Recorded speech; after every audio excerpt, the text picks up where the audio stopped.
ప్రేక్షకులకు నమస్కారం అండి. గ్రే హెయిర్ అంటే తెల్ల జుట్టు చిన్నపిల్లల్లో కూడా వస్తుంది, పెద్దోళ్ళనే ఉంది. అందరూ కూడా ఏంటంటే జుట్టు రాలకూడదు, జుట్టు బాగా పెరగాలి, ఏ వయసు వచ్చినా నల్లగా ఉండాలి, నల్లగా ఉంటే నేను ఇంకా యవ్వనంలో ఉన్నట్టే అనుకున్నట్టుగా లెక్కేసుకుంటారనమాట. ఇది వంశపారంపర్యంగా కూడా వస్తుందండి.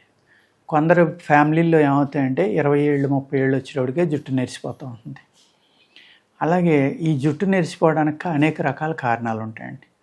ప్రత్యేకంగా ఏంటంటే ఇందులో చెప్పుకోవాల్సింది మినరల్ డెఫిషియన్సీ. మినరల్స్ లోపం వల్ల కూడా జుట్టు నెరిసిపోవడం అనేది జరుగుతూ ఉంటుందన్నమాట. అలాగే వీళ్ళు అతిగా ఆలోచించడం, లేకపోతే విపరీతమైన హీట్ బాడీస్ ఉంటాయి. ఆ హీట్ బాడీస్ వల్ల ఏమవుతుందంటే కొంతమంది ఎక్సర్సైజ్ చేసే వాళ్ళలో కూడా ఇది కనపడుతూ ఉంటుందండి. అంటే ఎక్కువగా కనపడేది ఎవరి దగ్గర అంటే బాక్సింగ్ చేసేవాళ్ళు ఒకళ్ళు, అతిగా జిమ్ చేసేవాళ్ళు, రోజు కనీసం ఒక 2-3 గంటలు గేమ్స్ ఆడేవాళ్ళు. ఒక షటిల్ ఉందండి, సపోజ్ షటిల్లో ఏమవుతుందంటే వాళ్ళు కనీసం 2 to 4 hours వామప్పే చేయంతారు, భయంకరమైన వామప్. ఆ తర్వాత సింగిల్స్ ఆడొచ్చు. అప్పుడు ఏమవుతుందంటే మన బాడీ విపరీతమైన హీట్ పెరిగిపోతుంది అనమాట. ఆ హీట్ పెరగటం వల్ల, అతిగా ఎక్సర్సైజ్ చేయడం వల్ల, వ్యాయామం చేయటం వల్ల హీట్ పెరగటం ఒకటి, అతిగా మసాలాలు కారాలు వేడి చేసి పదార్థాలు విపరీతంగా తినటం వల్ల కూడా ఈ జుట్టు నెరవడానికి ఆస్కారం ఉందండి. విపరీతమైన టెన్షన్ తోటి అతిగా ఆలోచించారనుకోండి, దానివల్ల ఫాలు జరుగుతుంది, ఈ వైట్ హెయిర్ అనేది రావడానికి కూడా అవకాశం ఉందండి. వంశపారంపర్యంగా ఉన్నది అనుకున్నప్పుడు ఏం చేయాలంటే చిన్నతనం నుంచే మనకి మినరల్ డెఫిషియన్సీ లేకుండా చూసుకోవడం, లేకపోతే హెన్నా లాంటివి వాడుకోవడం. ఇక్కడ గుంట కలగర అంటాం మనం, చాలా అద్భుతంగా పనిచేస్తుంది హెయిర్ మీద. అది నీలి ఆకు. అలాగే మనం గోరింటాకు అంటాం కదండి, ఈ గోరింటాకు.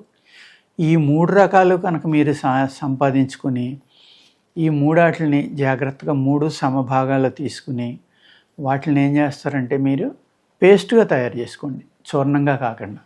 ఒకవేళ చూర్ణాలే దొరికినాయండి, మాకు ఆకు దొరకలేదు, పసిరిగా ఉన్నది దొరకలేదు, ఎండిపోయింది దొరికింది, అప్పుడు ఎలాగా అనుకుంటే దాన్ని ఏం చేస్తారంటే కషాయం కాసుకోండి. పొడులు, డ్రై అయిపోయిన పొడులు దొరికితే కనుక, సపోజ్ మీరు 3 కలిపి 300 గ్రాములు తీసుకున్నారనుకోండి, 2 లీటర్ల ఆయిల్ తీసుకోండి, 2 లీటర్ల వాటర్ తీసుకోండి.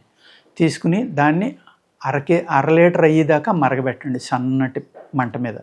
అప్పుడు వడపోసేసుకుని ఆ వాటర్ తీసుకుని 1 kg మీరు నువ్వుల నూనె కానీ లేకపోతే ఆముదం కానీ, ఈ 2 వాటిలో ఏదో ఒకటి తీసుకోండి. తీసుకుని ఏం చేస్తారంటే ఈ కషాయం అందులో పోసి ఆ కషాయం పూర్తిగా ఎగిరిపోయేలాగా 3 రకాల ఆయిల్ తీసుకోవచ్చు. కొబ్బరి నూనె, ఆముదం, నువ్వుల నూనె, ఈ 3 వాటిలో ఏమైనా తీసుకోండి మీకు శరీర తరహాన్ని బట్టి. ఇందులో ఈ కషాయం వేసి ఈ కషాయం పూర్తిగా ఎగిరిపోయేదాకా కాసుకోండి. కాసుకుని ఇది రాసుకోవడం వల్ల ఏమవుతుందంటే హెయిర్ ఫాల్ ఆగుతుందండి. ఈ నూనె రోజు అప్లై చేసుకోండి 2 పూట్ల. హెయిర్ ఫాల్ ఆగుతుంది, హెయిర్ బ్లాక్ అవుతుంది, తెల్ల వెంట్రుకలు నలిపోవడానికి కూడా అవకాశం ఉందన్నమాట. ఆ స్కాల్ప్లో ఉన్న స్కిన్ కొంచెం థిక్నెస్ పెరగడానికి అవకాశం ఉంది. అటువంటి వాళ్ళు ఏం చేస్తారంటే నువ్వుల నూనె రాసుకోండి, వెంటనే అది నార్మల్ అయిపోతుంది. ఈ ఆయిల్ తయారు చేసుకున్న తర్వాత ఏం చేస్తారంటే టెస్టింగ్ డోస్గా 1 చోట కానీ 2 చోట్ల కానీ ఒక వారం రోజులు ఒక 1 inch ఏరియాలో రాసి చూడండి. ఎటువంటి ఇబ్బంది లేదు, చాలా బాగుంది మాకు అనుకున్న వాళ్ళు దాన్ని కంటిన్యూగా వాడుకోండి. ఎందుకు అంటే జీడి గింజ అతి వేడి, చాలా వేడి చేస్తుంది జీడి గింజ అనేది. ఆ వేడి వల్ల కొంతమందికి తలపోటు రావడానికి అవకాశం ఉంది. మీరు ఏం చేస్తారంటే ఈ ఆయిల్ తయారు చేసుకున్నప్పుడు, జీడి గింజలతోటి చెప్పిన ఆయిల్ తయారు చేసుకున్నప్పుడు టెస్టింగ్ డోస్గా రాసుకుని మాత్రమే డైలీ తలంతా రాసుకోండి.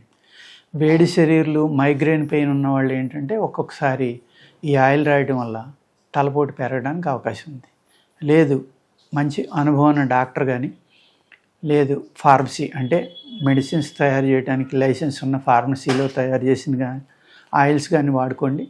అప్పుడు ఎటువంటి ఇబ్బంది ఉండదన్నమాట.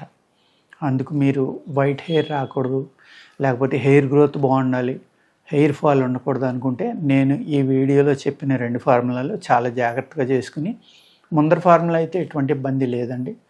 అయినా కూడా ఇప్పుడు మనం పురుగు మందులు ఎరువులతోటి కూడి ఉన్న ఆహారం తీసుకుంటున్నాం కాబట్టి మన బాడీలో అనేక కెమికల్స్ వెళ్తున్నాయి కాబట్టి ఏది ఏ నిమిషంలో ఎవరికి రియాక్షన్ వస్తుందనేది చెప్పలేకపోతున్నాం. పూర్వం ఆయుర్వేద గ్రంథాల్లో అయితే చక్కగా వాడేసుకోమని రాసేసారు, కానీ మీ బాడీ నేచర్ని బట్టి రియాక్ట్ అవడానికి అవకాశం ఉంది. అందుకు ఏ మెడిసిన్ అయినా సరే ట్రయల్గా వాడుకుంటే చాలా మంచిదండి. ఓకేనండి, నమస్కారం.